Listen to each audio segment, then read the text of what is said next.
Bersatulah Indonesia, jangan pernah terpecah belah. Walau kita berbeda, walau kita tak sama, Radio Republik Indonesia, kita Indonesia sesungguhnya.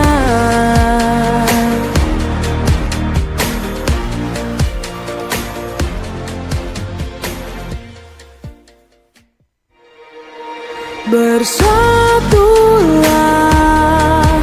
Indonesia, jangan pernah terpecah belah.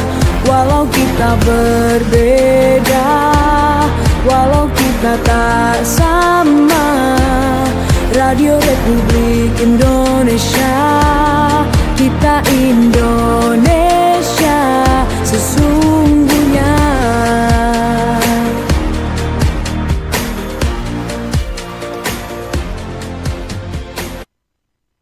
Baik, selamat pagi pendengar program 1 Radio Republik Indonesia Manado. Kita berjumpa lagi dalam dialog Sulut Bicara. Nah, untuk hari ini kita mengambil topik ketahanan pangan untuk stabilitas ekonomi. Oke, untuk membahas terkait dialog kita pada pagi hari ini sudah hadir di studio Pro 1 RRI Manado. Oke, di samping kanan saya Bapak Agustiono Salindeho Esos, yang juga seorang petani cabai. Selamat pagi Pak Agus. Selamat pagi Pak. Oke, selanjutnya ada Ibu Angelique Tolu, SPMSI, Analisis Ketahanan Pangan Dinas Pertanian dan Peternakan Sulawesi Utara. Selamat pagi Ibu Angelique. Selamat pagi Pak. Oke, juga ada Ibu Selvi Rambi, pengawas benih. Oke, Ibu Selvi Rambi adalah pengawas benih tanaman, ahli muda Dinas Peternakan Sulawesi Utara. Juga hadir akademisi dari Fakultas Pertanian Unsrat, Ibu Yolanda Lama Maege, STP MSI. Selamat pagi Ibu Yolanda. Pagi Pak. Oke, gimana kabar semua para narasumber ini? Kabar baik-baik saja ya? Mohon gunakan mikrofon. Oke. Oke, Ibu.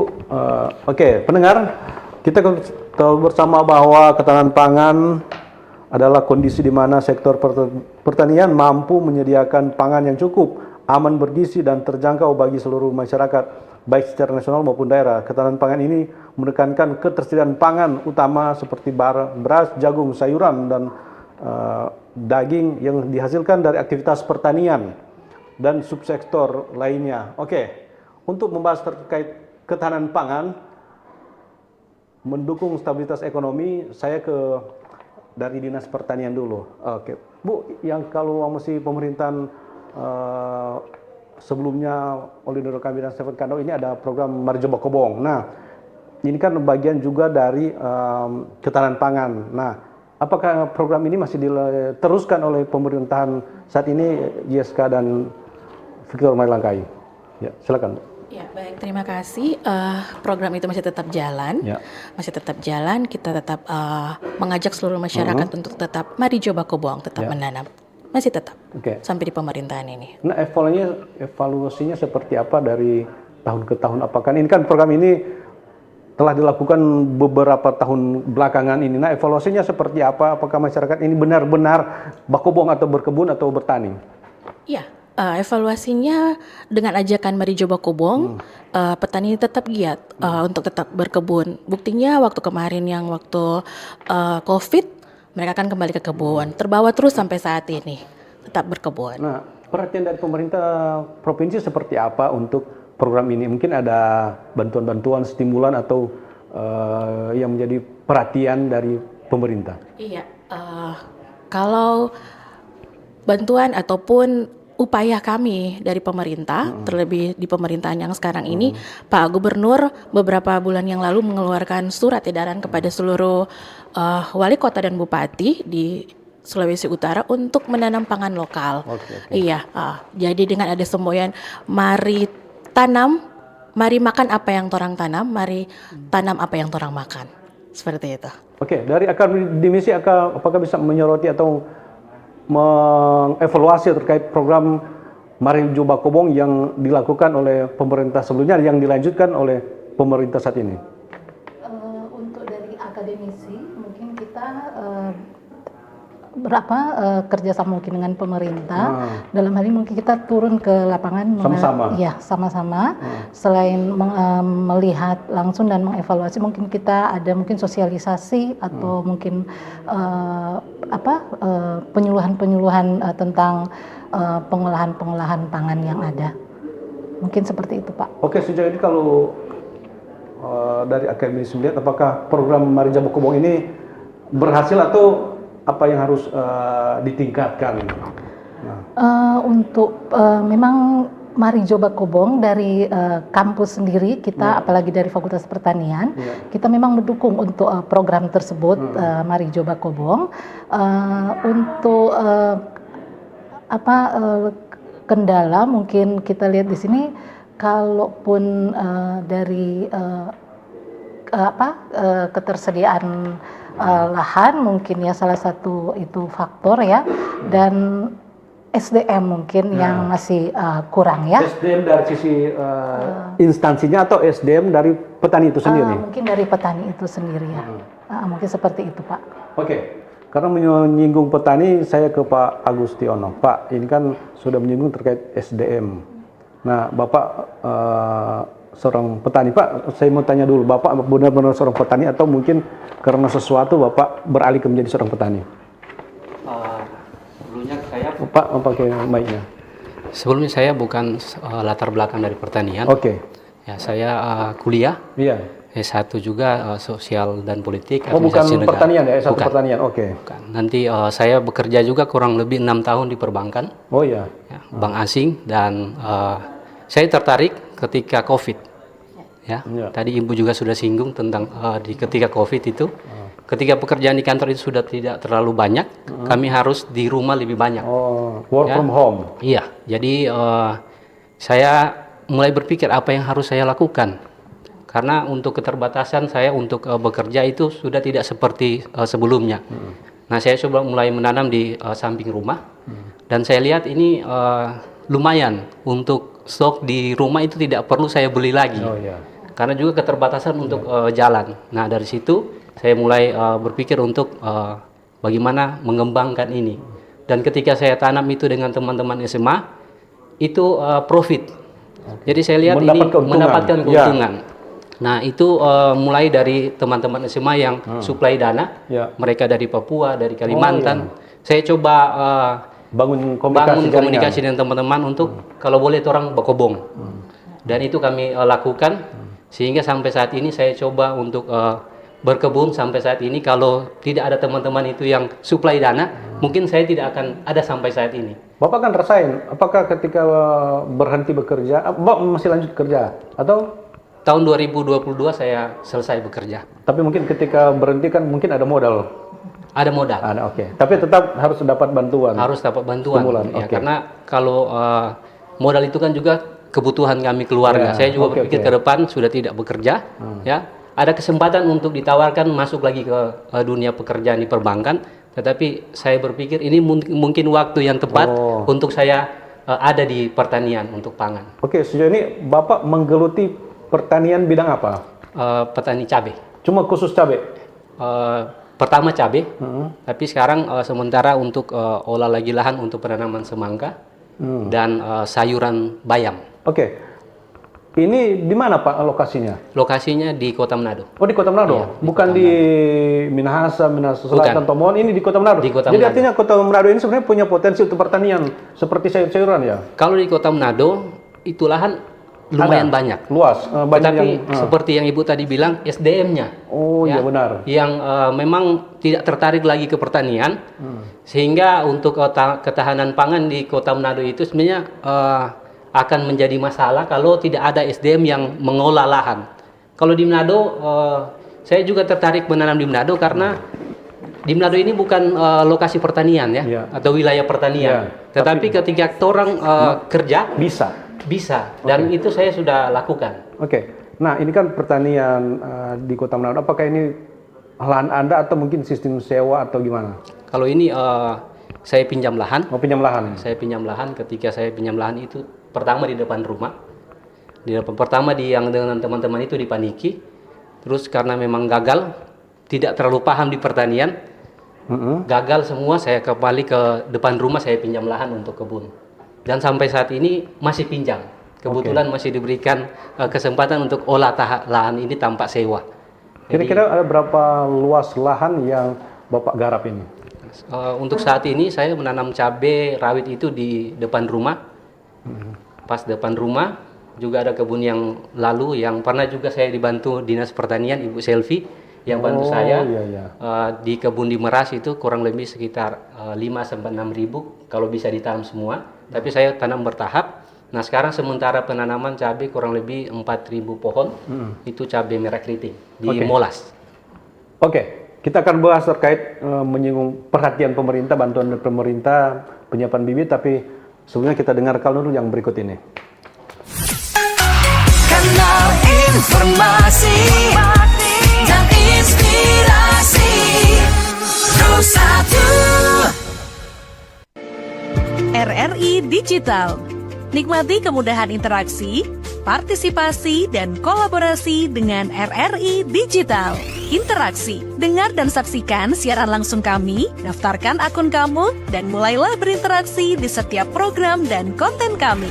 Partisipasi, kreasikan konten kamu dengan berita, podcast, vlog, film, musik, dan playlist. Kolaborasi, kami mengajak berbagai komunitas untuk berkembang bersama melalui digital platform. RRI Digital sekarang menghadirkan terobosan baru, workspace platform dan online learning platform dengan fasilitas-fasilitas unggulan, monitor impact dan outcome, meeting online, video conference, dan library. RRI Digital menghadirkan fitur-fitur untuk peningkatan interaksi, partisipasi, kolaborasi, workspace, dan learning. Yuk, segera download RRI Digital. Kanal informasi dan inspirasi Pro1. Baik, masih dalam dialog Forum Kawanua di pagi hari ini dengan topik ketahanan pangan untuk stabilitas ekonomi. Anda bisa pantau di 94,5 FM, 88,2 dan juga live streaming dan YouTube RRI Manado. Bagi pendengar yang ingin bergabung, kami undang sebentar di line telepon 0821 9583 50 80. Saya ke Ibu Selvi. Ibu Selvi dari Dinas Pertanian, yaitu sebagai pengawas benih tanaman. Bu, tadi Pak Agus sudah menyentil terkait bantuan bibit. Nah, sejauh ini bagaimana? Apakah ada program dari atau perhatian dari pemerintah provinsi, khususnya Dinas Pertanian ini untuk menyiapkan benih bagi para petani? Silakan, Bu. Baik, terima kasih. Dari Dinas Pertanian dan Peternakan Daerah Provinsi Sulawesi Utara melalui program dari pemerintah provinsi, Pak Gubernur dan Wakil Gubernur, dan bantuan program dari Dinas Pertanian untuk tahun 2025 khususnya untuk bidang hortikultura, di bidang tanaman pangan dan horti, kami antisipasinya memberikan bantuan benih cabai kepada para petani, dan itu bukan hanya mencakup petani, tapi dia petani, masyarakat petani, organisasi keagamaan, organisasi pemerintahan, yang mana semua kegiatan itu bisa menunjang program dari pemerintah. Dari Dinas Pertanian saat ini pemberian bantuan benih khususnya untuk cabai, tapi masih dalam proses. Dan dikhususkan kepada petani yang membutuhkan, yang ingin melaksanakan penanaman. Pemberian bantuan itu dikhususkan untuk para mereka yang mau melaksanakan. Kadang ketika kita memberikan bantuan tidak dilaksanakan, itu tidak akan menunjang program dari pemerintah. Aksesnya seperti apa, Bu? Bagaimana cara masyarakat atau para petani untuk mendapatkan bibit ini seperti apa? Ya, terima kasih. Kami selalu melaksanakan bantuan ketentuan itu berdasarkan peraturan yang ada. Jadi setiap petani yang membutuhkan bantuan memberikan permohonan berupa proposal, permohonan pribadi ataupun usulan dari Dinas Pertanian Kabupaten Kota yang ada di Provinsi Sulawesi Utara. Berdasarkan dari masukan yang ada, permohonan, usulan dari Dinas Pertanian Kabupaten yang ada, kami dari Dinas Pertanian Provinsi merangkup, tetap melaksanakan identifikasi sesuai dengan kebutuhan ada, kemudian kami membagikan berdasarkan SK dari gubernur. Dan itu tidak sembarangan ketika ada bantuan permohonan yang ada, kami memberikan bantuan langsung, tidak seperti itu. Jadi harus ada sesuai aturan yang mengatur untuk pemberian bantuan. Nah, berkaca dari tahun lalu kan udah dilaksanakan. Nah, seperti apa animo dari para petani ataupun masyarakat untuk mendapatkan bibit ini? Ya, berdasarkan pengalaman evaluasi yang ada, apalagi kita melihat kondisi akhir-akhir ini kan khususnya untuk tanaman cabai itu sangat berpengaruh baik dalam dari inflasi, harga, berpengaruh baik dari inflasi karena cabai itu merupakan salah satu produk penyumbang inflasi. Jadi dengan melihat kondisi yang ada, semakin banyak masyarakat, bukan hanya petani, tapi masyarakat yang ada ingin melakukan penanaman cabai, melaksanakan kegiatan penanaman cabai. Itu dilihat karena mungkin dari pengalaman dari Pak Salindeho, mungkin orang menanam cabai itu dengan lahan yang cukup terbatas, dia bisa memberikan pengaruh yang cukup besar. Itu. Oke, dari pihak akademisi bagaimana mengevaluasi terkait program Marjo Bokobong, khususnya ini cabai ini ternyata masih menjadi penyumbang inflasi. Nah, kan programnya ini udah terus dilakukan setiap tahun, tapi ternyata ini cabai atau rica ini masih menjadi salah satu penyumbang inflasi tertinggi di Sulawesi Utara. Kalau dari sisi akademisi mungkin kita di sini melihat dengan melakukan beberapa mungkin penelitian inovasi-inovasi yang mengenai tentang cabai itu ada beberapa memang penelitian yang sudah dilakukan yang tentang cabai itu selain untuk memperpanjang umur simpannya dan untuk meningkatkan kualitasnya, mungkin itu ada beberapa penelitian yang sudah dilakukan dari beberapa dosen-dosen yang ada di Fakultas Pertanian. Mungkin seperti itu. Nah, ini kan baru penelitian. Nah, aplikasinya ke masyarakat seperti apa untuk setelah diteliti pasti harus dipraktekkan kan?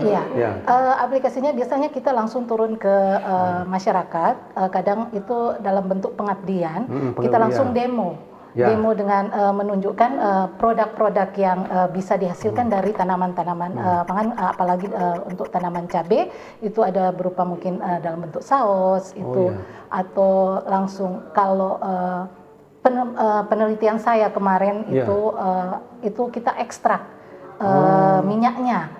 Jadi, minyak cabai. Minyak cabainya kita ini digunakan di mana? Di kayak saus atau di mana?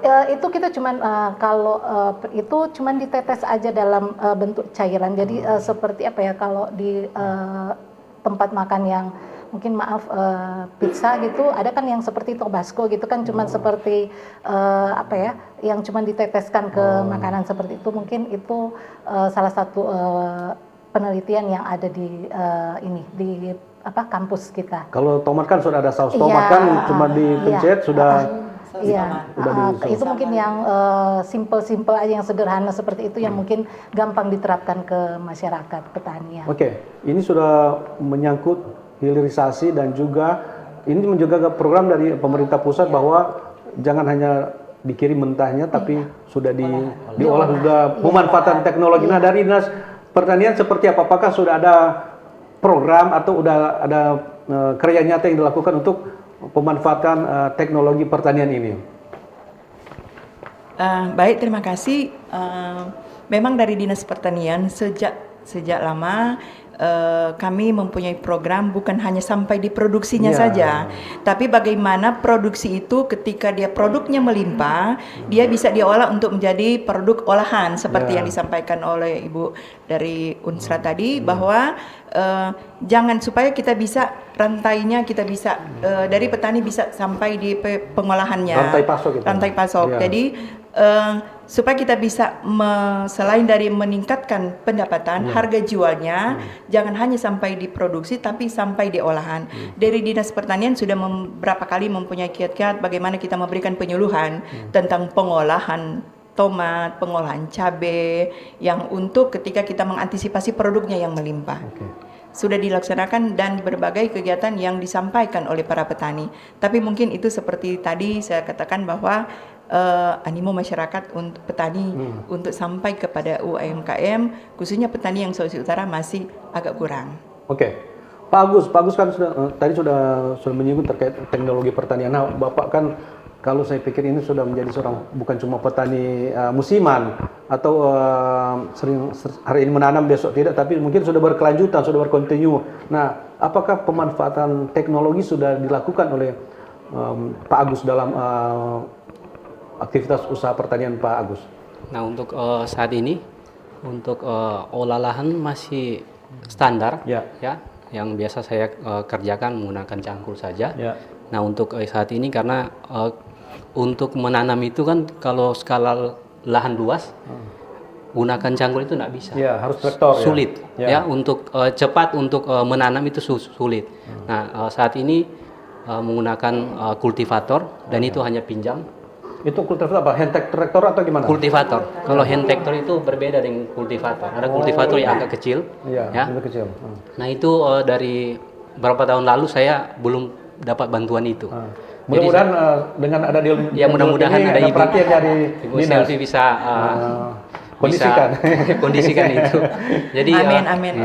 Jadi kami gunakan kultivator hanya pinjam, ya. Dan ada teman yang memang bersedia untuk bantu itu. Itu sebabnya kami hanya menggunakan kultivator, dan selain itu banyak yang sebenarnya harus kami dapat buat di lokasi, tapi karena keterbatasan alat-alat pertanian, jadi mungkin salah satu itu SDM itu kurang ke pertanian, karena memang lihat pekerjaan kami di lapangan, berat. Ya. Tetapi karena untuk saya, walaupun berat, ini untuk ketahanan pangan, ya. Jadi sebagai petani bukan hanya menanam, tetapi ketahanan pangan itu perlu untuk ada di Sulawesi Utara, khususnya ada yang di Kota Manado. Oke. Izinnya Pak Agus sekarang umur berapa? Saya 36. Oke.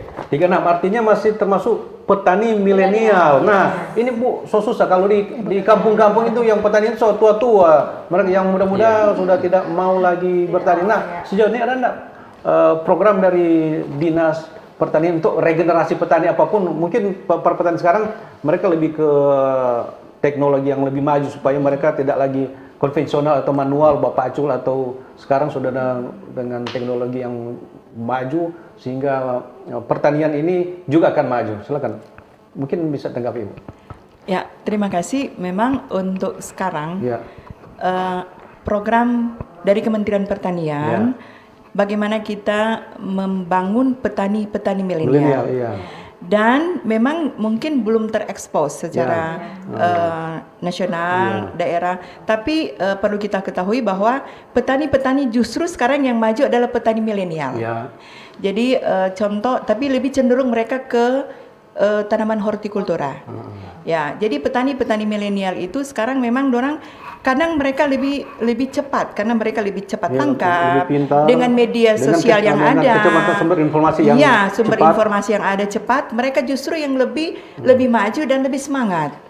Karena khususnya contohnya saya memberikan contoh salah satu petani hortikultura yang ada di Minahasa Selatan. Dia tidak sekolah pertanian, tidak. Tetapi bagaimana dia mau mengembangkan potensi yang ada, hobinya yang ada, bakatnya yang ada, sehingga produk yang dia lakukan, dia tanam itu cuma berdasarkan media sosial yang ada. Tapi itu berhasil, Pak. Dari dia cari tutorial di YouTube. Dia berhasil. Dan ada aplikasi-aplikasi yang dia lakukan. Bukan hanya berdasarkan YouTuber yang ada, tapi tidak. Dia lakukan, contohnya dia memasarkan penanaman bawang merah. Kemudian dilaksanakan sekarang dia sementara menanam cabai. Dan itu dia lakukan, itu ada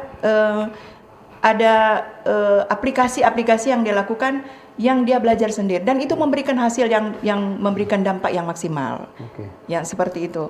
Dan itu sementara sekarang program dari Kementerian Pertanian kami sedang merangkul para petani-petani milenial yang ada dan justru mereka yang berhasil dalam bidang pertanian khususnya di tanaman hortikultura seperti Pak Salindeho ya. Jadi sudah banyak Pak sekarang petani milenial yang ada. Mungkin ada data enggak? Mungkin ya per kabupaten kota ini ada komunitas-komunitas, kalau enggak per orang tapi komunitas di tiap kabupaten kota ini ada komunitas petani milenial ini yang harus bisa dikembangkan. Seperti apa? Ya, mungkin memang kami belum bisa memberikan berapa jumlah petani milenial yang pasti ada komunitas yang pasti ya. ada. Justru mereka, saya memberikan contoh seperti demikian. Kita tidak bisa mengintervensi untuk harga sampai ke petani. Mereka sudah ada komunitas. Komunitas itu yang ada justru timbulnya dari mereka sendiri petani-petani milenial. Kan sekarang kecanggihan teknologi yang ada. Iya. Tapi yang jelas ada. Karena itu juga salah satu program dari Kementerian Pertanian untuk bagaimana membentuk merangkul para petani-petani milenial yang ada. Oke, Pak Agus termasuk petani milenial. Dengan apakah sejauh ini ada jaringan teman sesama petani milenial, petani muda yang punya potensi, punya bakat, minat di pertanian yang mungkin tersering berkolaborasi ataupun sering tukar pendapat, tukar pikiran? Nah, kalau di Kota Manado, saya hanya dengan Pak Tommy. Pak Tommy. Ya, Ibu Selvi juga tahu. Tapi kalau Pak Tony mungkin masih di kategori masuk milenial atau karena usia agak lebih. Oh iya. Ya. Tapi kalau yang sepadan atau sebaya gimana? Seumur di Manado tidak ada ya. Tapi sekarang saya sementara coba ada satu teman yang memang mau diajak. Dia semangat juga yang salah satu sekarang sementara olah lahan yang saya tanam cabai. Nah, itu dia kayaknya memang suka sekali untuk pertanian. Cuma yang dia bilang modal dan juga dengan alat pertanian. Itu yang. Jadi saya rasa banyak orang-orang muda atau petani milenial yang bisa ada kalau kita disupport dengan bantuan-bantuan karena memang modal menanam cabai besar sekali Pak. Ya. Ibu Selvi tahu jelas dan ketika kami tanam itu di 3 bulan itu berjalan itu kami menunggu panen itu tidak ada pendapatan. Ya. Jadi dari situ mungkin banyak SDM yang memang ragu untuk tanam ini. Apakah berhasil ataupun gagal itu kami tidak tahu ya. Tidak tahu. Ya. Jadi kalau petani yang memang baru mau nanam itu bahaya untuk coba-coba tanam cabai. Ya. Cuma seperti Nah, kenapa cabai? Cabai itu awalnya kenapa kan udah berkembang di taman lain, kenapa awalnya cabai? Untuk yang tanam cabai ya. Kita lebih tertarik ke cabai karena ketika tanam panen langsung jadi uang. Ya. Atau kalau enggak digunakan di rumah. Iya, digunakan di rumah. Ya, kalau yang lain, kalau produk hortikultura mungkin lebih enak untuk kami tanam selain panennya singkat, ya, dan juga dibutuhkan oleh masyarakat, ya. Kalau yang sekitar 3-6 bulan itu tahunan itu untuk ekonomi kami, apalagi saya sudah berkeluarga, sudah 2 anak, jadi saya harus ambil hortikultura untuk agar cepat bisa dapat ya. Kalau cuma untuk 3 bulan kan, bagaimana cara agar bisa mendapat pendapatan yang lain? Setelah itu kalau sudah mulai panen itu ya sudah lumayan ya, sudah bisa dapat. Oke, sebentar saya akan bertanya terkait pendapatan. Bapak Agus sudah menyinggung terkait pendapatan. Oke, pendengar. Sebelum kita lanjut dialog kita pada pagi hari ini, kita dengarkan dulu yang berikut ini. Kanal informasi dan inspirasi Terus 1. Selamat datang di era digital baru. RRI News kini hadir di genggaman Anda dengan aplikasi mobile terbaru. Temukan berita online terkini, cepat, dan terpercaya langsung dari perangkat Anda dengan fitur pembaruan berita real time dari aplikasi mobile RRI News. Anda tak akan pernah ketinggalan informasi. Nikmati kemudahan akses berita nasional dan internasional, berita terpopuler, dan video berita terbaru kapan saja dan di mana saja. Dilengkapi dengan teknologi terkini, aplikasi mobile RRI News memberikan pengalaman membaca yang lebih baik. Dapatkan notifikasi berita penting langsung di layar ponsel Anda. Jelajahi kategori berita yang Anda minati, mulai dari politik, ekonomi, budaya, hingga olahraga. Anda juga bisa berbagi berita penting kepada teman dan keluarga melalui media sosial dan aplikasi pesan, menjaga Anda tetap terhubung dengan dunia di sekitar Anda. Memiliki jaringan lebih dari 80 microsite tersebar dari Sabang sampai Merauke, serta memiliki tren pembaca yang semakin meningkat, RRI News menghadirkan liputan berita terlengkap dan terkini dari seluruh Indonesia. Unduh sekarang di Google Play dan App Store aplikasi mobile RRI News, membawa dunia ke dalam genggaman Anda. Aplikasi mobile RRI News, berita terkini dan terpercaya dalam genggaman Anda.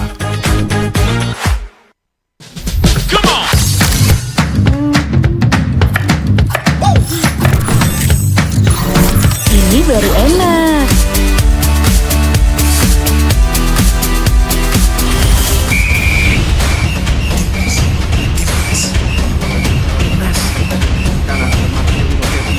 Bentar Mi. Pakai rekanan dari Yordania. Ngapain sih, Pi? Gak gua aja. Lepaskan tengah. Masuk. Luar biasa selesai dari Witan Sulaiman. Mami, Papi, aku baru aja diinterview di Pro 2 FM. Jadi F&B sekarang tuh macam-macam. Kalau sekarang kan kopi udah banyak. Ini baru enak. Aku di Pro 2. Papi, Devi, enak banget jangan. Mau baca berita dulu. Aku di Pro 2. Jangan rebutan.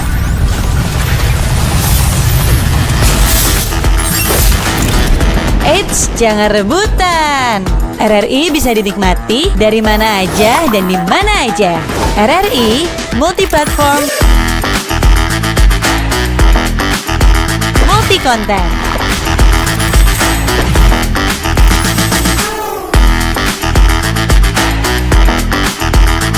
RRI punya kita.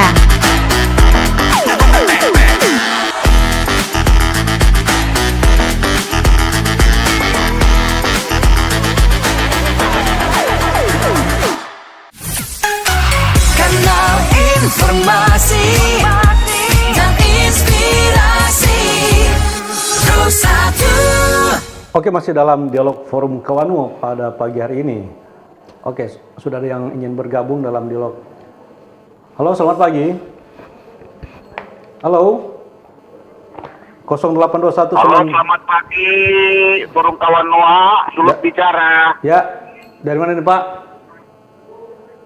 Dengan Bung Benijo di Pulang Mongondo Utara. Ya, silakan Pak Benijo, to the point aja ya, kepada siapa Oke, pertanyaannya? langsung ke para narasumber ya. Pertanyaan, 4 program pilar utama ya dalam ketahanan pangan.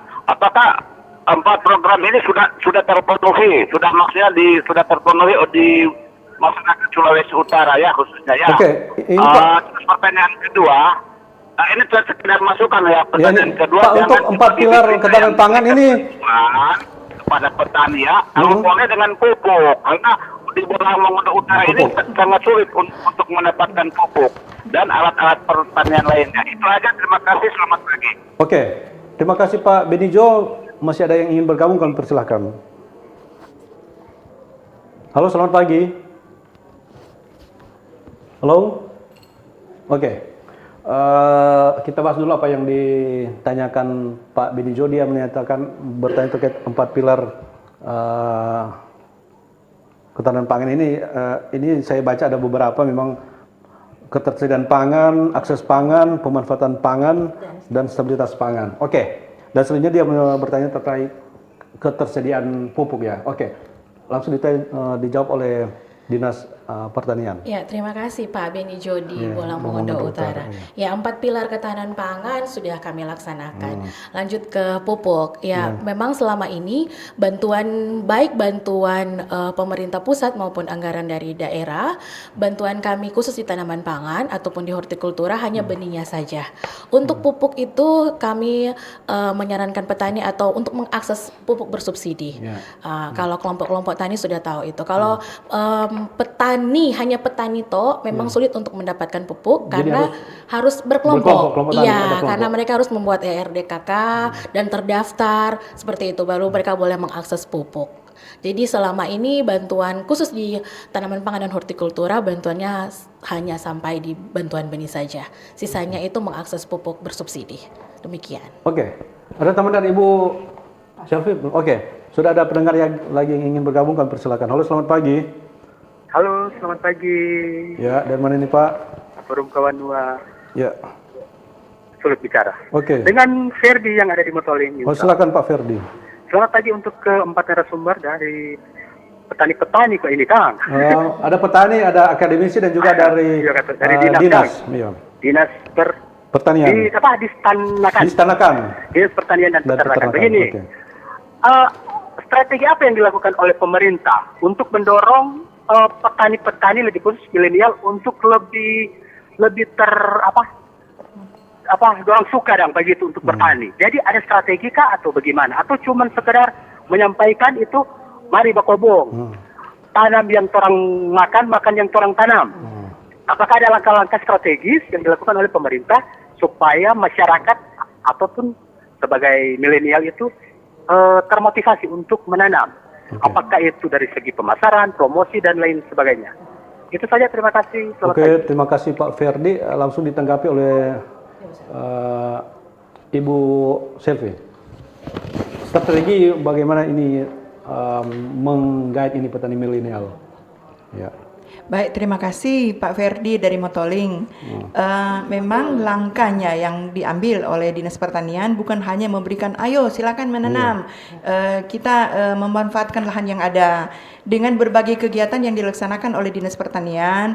Bagaimana kita membina petani, kita memberikan penyuluhan, kita memberikan gambaran tentang produk khususnya seperti Pak Salindeho bilang tadi, bahwa dengan adanya peningkatan produksi, harga yang menjamin yang ada khususnya untuk hortikultura, itu yang akan kita mengedukasi, memberikan semangat kepada mereka yang bahwa sekarang pasar itu sudah terbuka. Pasar baik pasar lokal, pasar antar provinsi yang membutuhkan tanaman-tanaman, produk hortikultura sangat besar. Pemerintah sudah membuka pasar yang ada. Silakan kita memanfaatkan, menanam, tapi bukan hanya menghimbau, dengan kenyataan yang ada. Kenyataan yang ada bahwa justru dengan petani-petani milenial, seperti saya katakan tadi, bahwa justru yang berkembang itu adalah petani milenial. Yang sudah merasakan dampaknya. Pak Salindeho tadi bilang bahwa setiap minggu, khususnya untuk tanaman cabai, setiap minggu dia bisa memberikan hasil. Dan sudah ada banyak contoh petani-petani milenial yang ada yang berhasil. Ketika harga cabai melonjak, mereka itu bukan hanya untuk konsumsi sendiri, mereka itu bukan hanya untuk pasar untuk memenuhi kebutuhan, tidak. Tetapi ada satu petani yang malahan dia sudah bisa dari hasil produksi yang ada, dia sudah bisa membeli kendaraan. Itu satu motivasi yang ada, yang kita boleh sampaikan kepada para petani yang ada.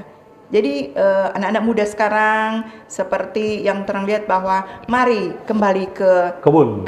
Mari coba kobong. Mari coba kobong. Oke, saya ke Ibu Yolanda. Bu, ini kan petani milenial. Nah, di kampus kan kebanyakan semua mahasiswa itu mereka ingin belajar bertani. Nah, bagaimana motivasi dari para mahasiswa ini untuk menjadi petani? Jangan ketika lulus mereka tidak ke pertanian, mereka mungkin malah kerja di bank atau kerja di swasta. Nah, sebenarnya kan ketika mereka lulus, kamu harus pulang ke kampung dan bangun kampung kamu, bangun pertanian. Nah, seperti apa upaya-upaya dari kampus? Terima kasih Pak. Kita di Fakultas Pertanian kita ada beberapa jurusan ya Pak. Selain ada jurusan teknologi pertanian, kita ada jurusan agronomi, ada jurusan ilmu hama dan penyakit, terus ada ilmu sosial ekonomi dan ilmu hama dan penyakit tanaman. Dan itu masing-masing kita mungkin ada poin yang sudah beberapa penelitian yang sudah dilakukan, mungkin itu bisa menjadi suatu dorongan ke mahasiswa-mahasiswa yang mungkin bisa langsung turun ke mungkin apa yang seperti Bapak tadi katakan, pulang kampung bisa menerapkan apa yang mereka dapat di kampus. Dan kebanyakan kita melakukan penelitian itu dari bahan-bahan khususnya tanaman lokal dan apa yang ada di daerah mereka sendiri. Itu yang mungkin jadi salah satu yang daya tarik buat mereka agar bisa kembali lagi ke kampungnya untuk membangun dalam hal pertanian, mungkin seperti itu. Oke, sudah ada mahasiswa yang pulang kampung melapor Pak Mem, saya sudah pulang kampung, saya sudah berhasil, saya sudah melakukan, mungkin ada penelitian yang saya lakukan sehingga pertanian di kampung saya atau di daerah saya ini meningkat. Kira-kira ada laporan, biar cuma 1-2 mahasiswa lah. Oke. Kalau itu kita memang masih belum punya data ya. Tapi ada adik tingkat saya yang memang langsung terjun ke sebagai petani dan dia cukup berhasil dalam mengelola lahannya sendiri. Itu kalau tidak salah di daerah Minahasa kalau nggak salah ya Pak. Oke. Seperti itu. Terima kasih Bu Yolanda dan pendengar, sudah ada yang ingin bergabung dalam diskusi kita pada pagi hari ini. Halo, selamat pagi. Halo. Halo. Ya, dari mana ini Pak? Selamat pagi, Pro 1. Ya. Dan Pak Sab. Narasumber. Ya. Dari Jokowi Tomon. Ya, silakan Jokowi. Kita petani bukan milenial ya, orang so tua, petani so tua. Kalau mau cari petani milenial, tak kira susah kalau di Tomon sekarang.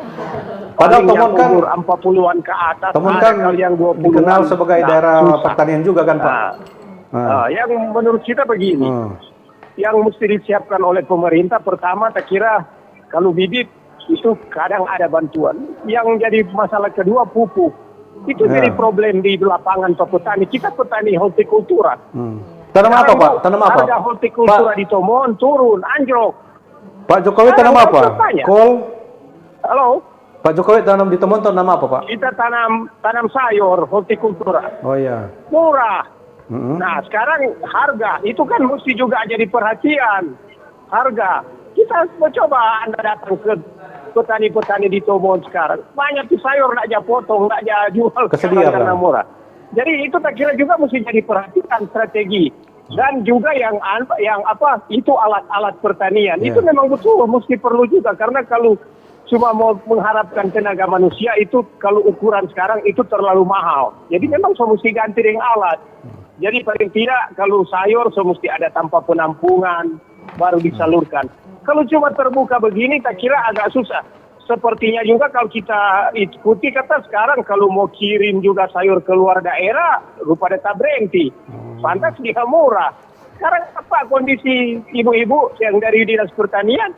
Coba datang ke Torsi. Banyak tuh hortikultura yang nggak dijual. Karena murah, tidak cocok dengan daya. Jadi tak kira itu juga perhatian dari pemerintah.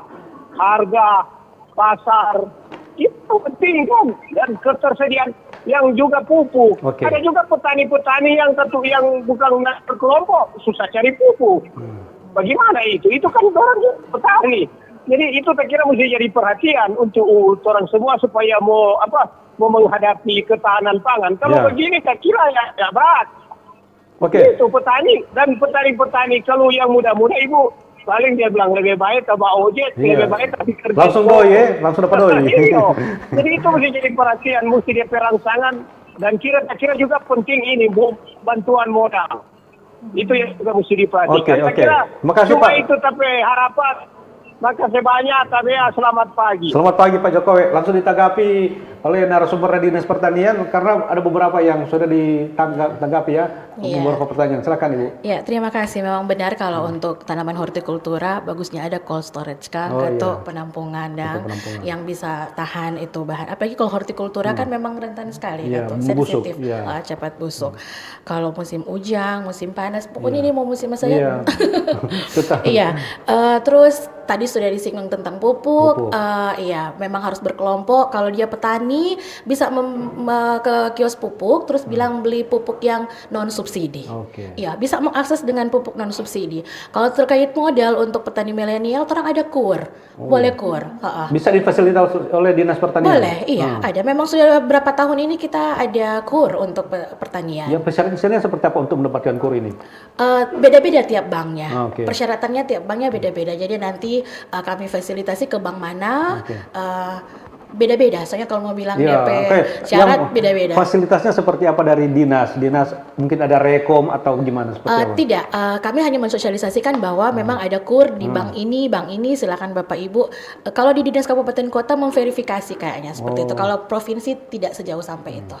Karena yang punya lokasikan dan punya wilayah adalah Dinas Pertanian Kabupaten Kota. Oke. Iya. Pak Agus, apakah sudah memanfaatkan KUR atau bantuan yang diberikan oleh pemerintah? Nah, kalau lalu sempat kami di Dinas Kota Manado, ya Pak Kadis pernah bilang ada bisa asosiasi tentang KUR, tapi sebelum itu saya juga sudah ambil secara mandiri, ya untuk KUR karena memang untuk modal untuk penanaman cabai. Jadi sampai saat ini modal awal menanam cabai pertama-tama berapa, Pak? Kalau saya lalu kan awalnya dengan teman-teman, ya, saya juga tidak hitung berapa. Dibantu oleh teman-teman. Ya, teman-teman itu. Nanti kalau yang sekarang ini tergantung penanaman berapa banyak ya.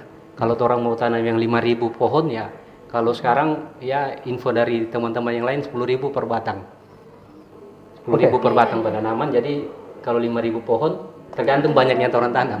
Oke, nah menyinggung langsung pendapatan. Nah, Pak Agus menanam berapa ribu, kira-kira panen ini berapa kilo, terus keuntungannya berapa, Pak? Nah, yang lalu karena penanaman hanya 2.000 pohon, ya untuk panen topnya itu dapat di 116 kilo.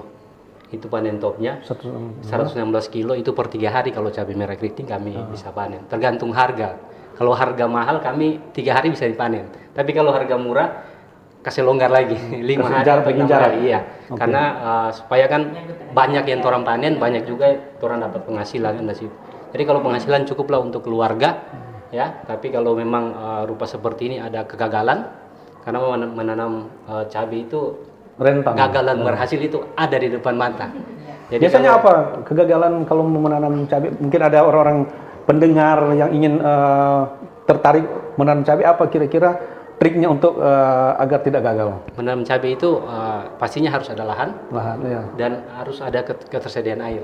Ya. Kalau disiram itu tiap hari disiram ya kalau air? Kalau cuaca saat ini kemarau ini setiap 2 hari. Kalau sudah agak besar disiram. Tapi kalau baru pindah tanam ini setiap hari pagi dan sore harus disiram.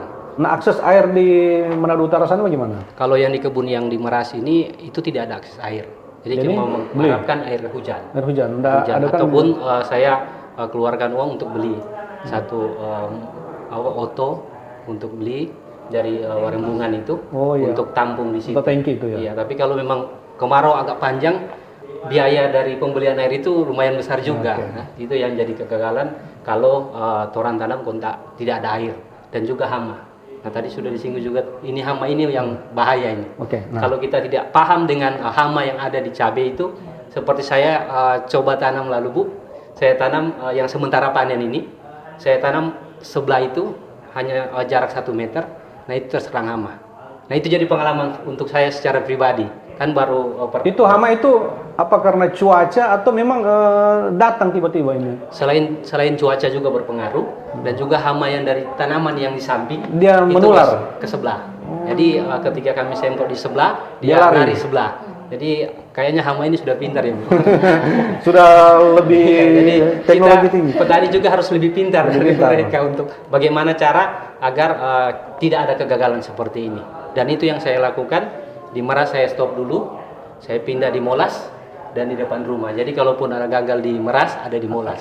Kalaupun yang backup gitu. Ada di. Jadi karena kebutuhan kan untuk kami sudah berkeluarga, jadi banyak yang harus kita. Jadi ini salah satu petani cerdas dari milenial. Oke, sudah ada yang ingin bergabung lagi. Halo, selamat pagi. Halo, selamat pagi. Ya, pagi dengan siapa ini Pak? Saya dari Minsel Tereran. Oh, Minsel ini. Oke, silakan Pak. Bapak siapa? Bapak siapa ini? Mohon maaf, ini pembicaraan ini dia hanya khusus petani hortikultura atau dengan petani perkebunan tahunan. Nah, ini karena ini yang hadir Dinas Pertanian dan kita membahas terkait ketahanan pangan untuk stabilitas ekonomi. Jadi kita membahas terkait ya hortikultura lah yang pasti pertanian hasil pertanian. Jadi gitu. Petani tahunan tanaman kalau perkebunan tahunan kayak kelapa atau pala itu vanili itu nanti di Dinas Perkebunan. Nanti ke depan juga kita hadirkan dari Dinas Perkebunan, Pak. Oke, hanya itu saja. Kalau Saya petani perkebunan tahunan Oke, di nanti. Minsel Tareran. Oke Pak, Banyak nanti. yang bisa mau tanyakan. Oh siapa Tapi nanti lain kali saja kan. ke depan kita ajak dari Dinas Perkebunan kita membahas terkait tanaman Tapi tahunan. intinya hanya satu saja mau usul dari pemerintah. Ya. Bagaimana pupuk supaya produktivitas Oke. tanaman cengkeh kami lebih tinggi. Siap. Itu saja. Oke, terima Bagaimana, kasih. Dari pemerintah. Oke. Akses Makasih. mendapatkan pupuk. Oke, terima kasih Pak yang dari Motoling. Mungkin masih ada yang ingin bergabung, kami persilakan satu penelpon. Oke, sudah yang masuk? Oke, saya ke Pak Agus dulu. Pak Agus kan bisa sharing, bisa bercerita terkait keberhasilan Bapak menjadi seorang petani milenial. Nah, mungkin ke depan mungkin bisa membentuk kelompok khusus para petani milenial ini supaya lebih banyak generasi muda lulusan-lulusan Fakultas Pertanian ini bergabung menjadi petani milenial yang sukses tentunya. Ya, kalau saya juga sekarang kan ketua kelompok Oh, iya. milenial Oh, yang ada di sekitar saya. Oke. Jadi kalau di kelompok itu saya yang milenial. Yang lain itu sudah mulai 40-50. Oh ya, oke.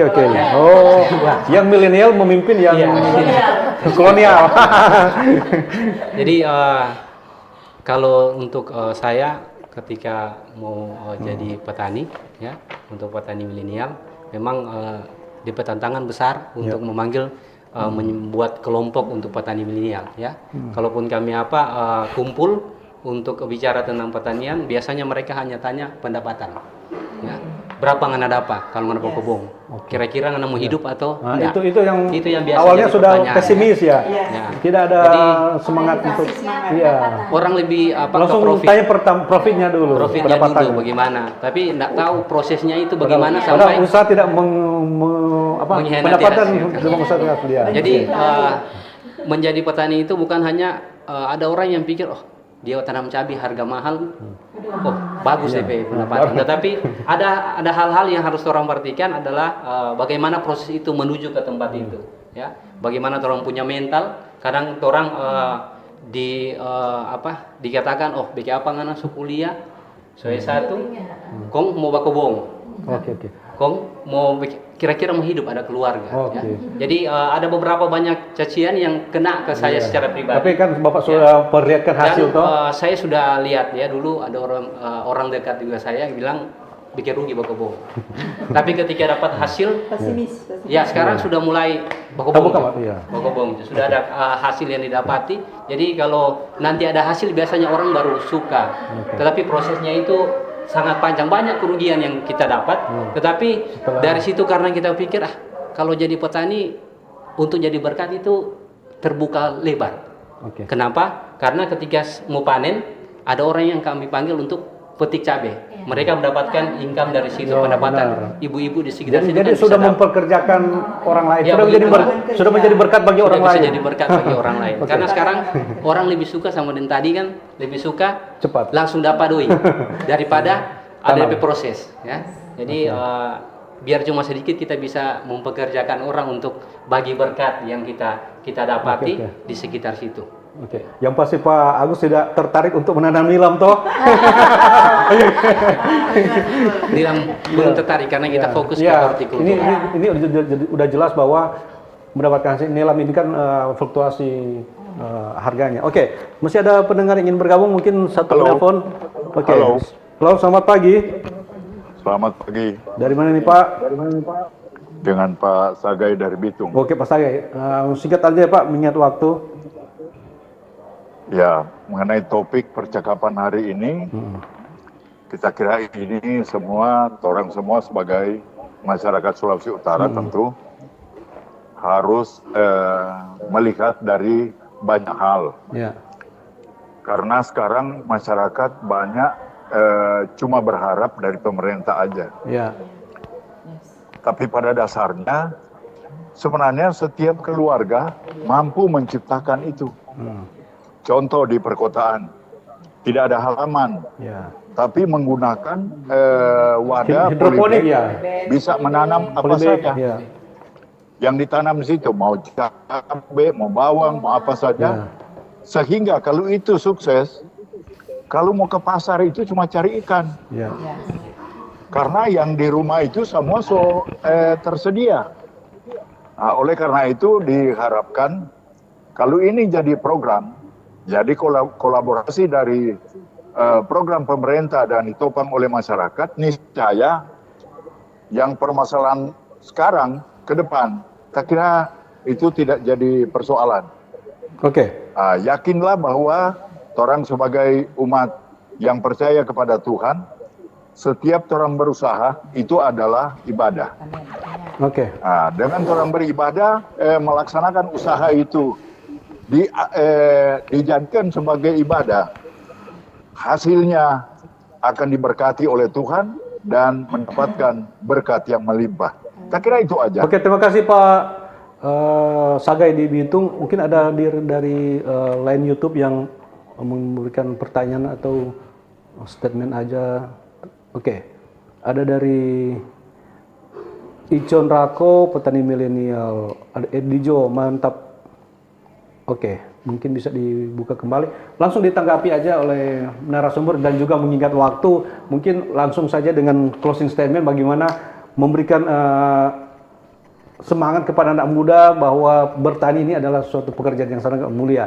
Dan juga terkait topik kita yaitu ketahanan pangan untuk stabilitas ekonomi. Silakan mulai dari Ibu Shirley. Baik, terima kasih Pak yang dari Bitung. Sangat luar biasa semangat yang diberikan, penyampaian diberikan, support program yang ada dari pemerintah provinsi sudah melaksanakan berbagai kegiatan dan salah satunya contohnya Pak Gubernur bersama Wakil Gubernur sudah menyampaikan himbauan bahkan edaran kepada masyarakat yang ada bagaimana kita memanfaatkan lahan seperti yang Ibu Angel katakan tadi, memanfaatkan lahan yang ada baik tanaman pangan, tanaman hortikultura dan juga untuk komoditi cabai dihimbau kepada seluruh pegawai yang ada di Provinsi Sulawesi Utara masing-masing bisa menanam cabai minimal 5 polybag di setiap halaman rumah. Dan itu akan menunjang. Dan seperti tadi, mohon maaf saya tambahkan bahwa ada satu petani milenial lulusan sarjana pertanian. Dia tidak tertarik untuk menjadi pegawai, tapi dia sekarang sedang mengembangkan tanaman hortikultur. Dia ada di Minahasa Selatan, Pak. Ya, itu. Terima kasih. Ibu mungkin sedikit aja. Tambahan saja, memang ada kegiatan juga dari kementerian tentang pekarangan yang disinggung tadi Bapak dari Bitung bahwa ada pekarangan pangan lestari ya, bergizi, pangan bergizi. Kita bisa memenuhi kebutuhan keluarga di pekarangan kita, seperti yang disampaikan Pak dari Bitung tadi. Terima kasih untuk masukannya dan support motivasinya buat kita semua. Bagus, singkat aja 1-2 detik. Oke, baik ya, dari petani tentunya kami petani milenial ya. Saya harapan ke depan untuk dari dinas provinsi boleh melihat ya semangat kami ya. Kadang kalau dari semangatnya harga murah tapi tidak juga ada pemerintah yang bisa melihat kami ya. Semoga yang bantuan yang lalu bisa juga kami dapatkan ya untuk ke depan dan apa yang menjadi harapan saya untuk mungkin kultivator mempermudah kami kerja untuk ketahanan pangan karena orang menanam untuk kehidupan. Mungkin itu. Ibu Yolanda. Kalau dari kami mungkin mari sama-sama orang berkolaborasi, bergandengan tangan bersama-sama untuk meningkatkan ketahanan pangan. Mungkin itu saja, Pak. Baik pendengar, demikianlah dialog kita pada pagi hari ini. Terima kasih para narasumber yang sudah meluangkan waktu datang ke studio Persatuan Rimado membahas, berdiskusi terkait ketahanan pangan untuk stabilitas ekonomi. Kita berharap dengan dialog kita pada pagi ini bisa memberikan wawasan yang luas kepada kita semua, saling berbagi pendapat dan juga kepada para pendengar masyarakat yang sudah standby, sudah menelpon. Kami mengucapkan terima kasih. Kita berharap Indonesia, kita Indonesia, sesuai